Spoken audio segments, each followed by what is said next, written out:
大家好，我是议员。今天我们来看诸葛亮的实战报告。首先看一下布迪卡跟诸葛亮的部队争议。我的装备跟军器呢已经算是毕业了，所以这边的争议应该是比一般的玩家更好。我们直接看总数。那我个人用了布迪卡跟诸葛亮的想法呢，确实这个组合是非常适合的。可以说在这么多个组合里面呢，布迪卡搭配诸葛亮算是战报最稳定，都是赚的比较多，很少会看到有亏损的情况。在之前的测试中也是有跟大家解说过，布迪卡搭配诸葛亮呢算是最好最适合的搭配了。这一次我实测下来呢，确实也是如此，并且对比起来，我今天测试的几个统帅呢，布迪卡是最容易获得的统帅之一，并且布迪卡是上一代的工兵统帅，有些玩家是已经练了去觉醒了，就不需要同时间觉醒两个工兵统帅，只是需要去练诸葛亮搭配就行了。不过这几天我打仗下来，我发现到布迪卡被集火的概率呢大大提升了，有很大可能就是大多数玩家都认为布迪卡搭配诸葛亮，觉得这个队伍已经成为威胁了，转向去攻击布迪卡。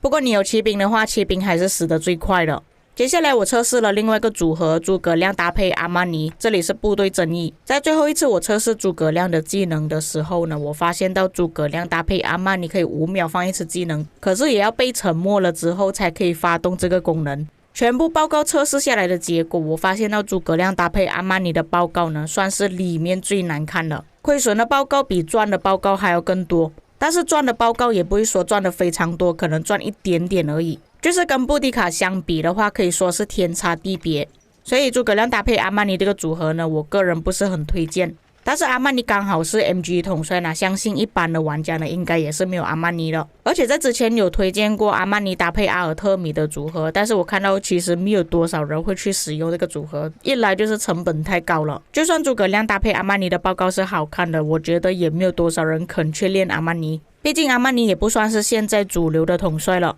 没有去训练他的理由，所以我觉得阿曼尼可以放一边，报告其实也不太好看啦。那各位可以继续看，如果你们不想看阿曼尼的报告了，我们可以跳去下一个统帅。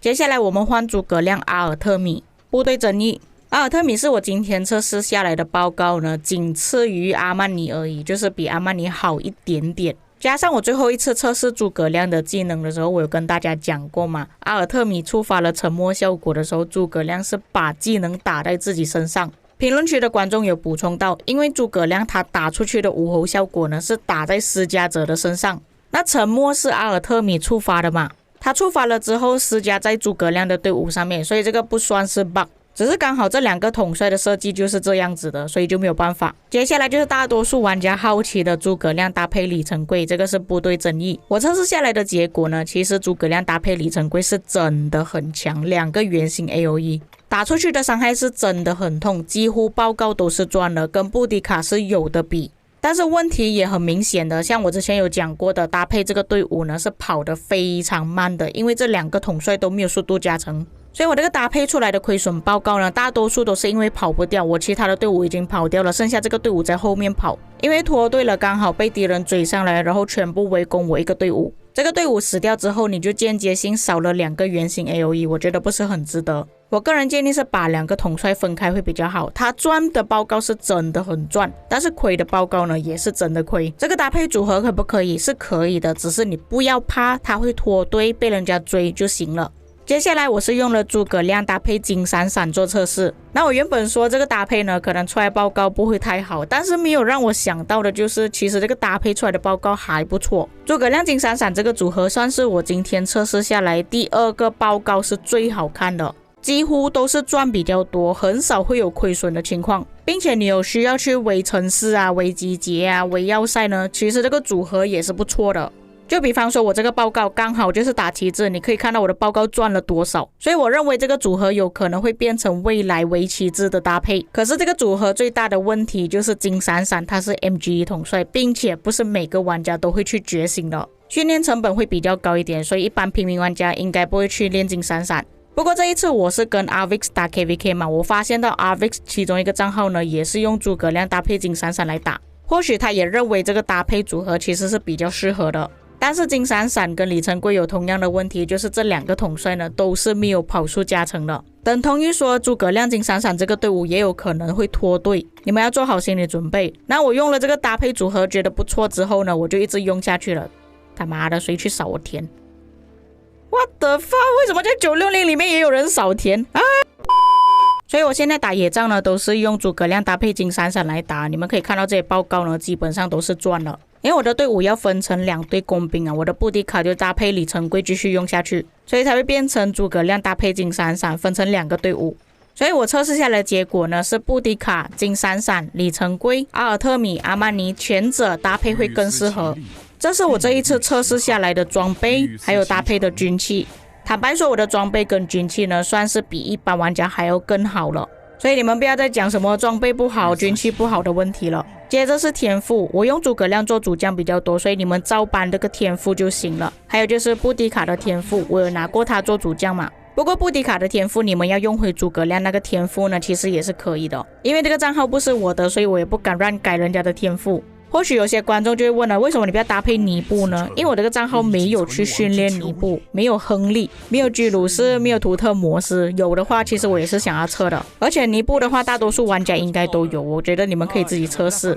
但其实搭配毒女也是可以的，因为毒女的第2代博物馆迟迟还没有出现，所以我觉得现在测试好像没有什么意义，要等到后面博物馆出现了才可以测试。诸葛亮的集结报告就有几个，这里是用亨利搭配诸葛亮。那么98这个账号呢是工兵车头号，他的军器装备是已经完整了，他的军器就是我上次帮他开的，所以他这里的争议呢应该也算是顶级之一了。虽然还有更高的，但是他这个军器呢是比一般的玩家高出很多了。虽然他的争议是很高，但是你们也看到了他是960的玩家，也就是说960开的集结，你们也知道结果了。960开的集结是不可能不去围棋制的。不过也可以给你们做一下参考，当你们开了这个集结出去之后，还有很多队伍围殴的情况下出来的报告结果是怎样的。这里他分享的报告呢大多数都是赚好几倍的。总的来说，你们进攻方式像960那样，并且车头的争议跟98的是差不多，或许打出来的报告呢跟98是相似的。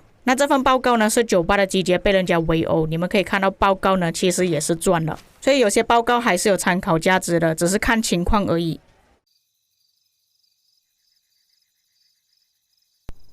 以上就是所有的实战报告。那有些玩家可能会说，哎，你的实战报告不准确什么 blah blah blah。 这个960的 KVK 已经算是最顶尖的先锋 KVK 了，野仗的强度呢是比一般的玩家还要更高的。那我的装备军器全部都已经准备好了，这里全部都是实战报告，你还觉得参考价值不高的话，那我觉得你可以不用看这个影片了。影片的最后我们整理多一次，今天我测试下来的结果呢，布迪卡、金闪闪、李成桂、阿尔特米、阿曼尼。由于我没有尼布，再加上我没有尼布的实战测试呢，我就不把它编排在我的排行榜里面。当然已经试过了诸葛亮搭配尼布组合的玩家呢，可以在评论区给我知道这个组合表现到怎么样。说一下题外话，因为现在敌多已经出现了，刚好960的官司 KVK 已经结束了，所以要等到下一次要等到官6。我自己的王国 KVK 也是差不多结束了，所以就没有办法测试敌多的实战报告。或许敌多的实战报告可能会推得比较迟一点了，要等到960官6，他们这种先锋对决出来的报告才是有参考价值的。不过他也是驻防统帅啦，也不是全部玩家都必须要拥有的统帅。我觉得诸葛亮的报告呢比较重要一点。那以上就是本期内容，你们对于这一次诸葛亮的实战报告有什么看法呢？可以在评论区给我知道。我们下期再见。